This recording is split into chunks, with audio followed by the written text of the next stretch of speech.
ఇందాక అన్నారు అట్లీస్ట్ కొంతమంది అప్పర్ మిడిల్ క్లాస్ కి వెళ్తున్నారు అని. అప్పర్ మిడిల్ క్లాస్ కి అట్లీస్ట్ వెళ్ళే వాళ్ళు they invest lots of money where they get returns, absolute returns.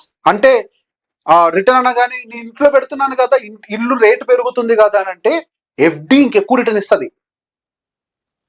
FD is compounded by at least 7.5%. Me parents పేరు మీద పెడితే అట్లీస్ట్ అది 8%.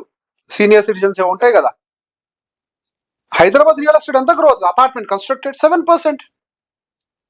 ఇన్ఫ్లేషన్ ఎక్కువ ఇంకా ఇండియాలో. మరి అది వెల్త్ క్రియేషన్ అంటారు కదా. ట్రూ రిటర్న్ అంటే ఏంటి? ఇన్ఫ్లేషన్ పోనీ ఎంత మిగిలిందో that is the true return. 7 వచ్చింది, పెరిగింది పెరిగింది పెరిగింది, పెరగలేదు, ఇన్ఫ్లేషన్ పెరిగింది. నేను చాలా మందికి చెప్తా, ఒక ఇటుక రాయిని తీసుకెళ్లి జాగ్రత్తగా లాకర్లో పెట్టండి, 10 ఏళ్ల తర్వాత తీసి అమ్మండి, దాని రేట్ డబుల్ అవుద్ది అని. మీ ఇల్లు కూడా అంతే.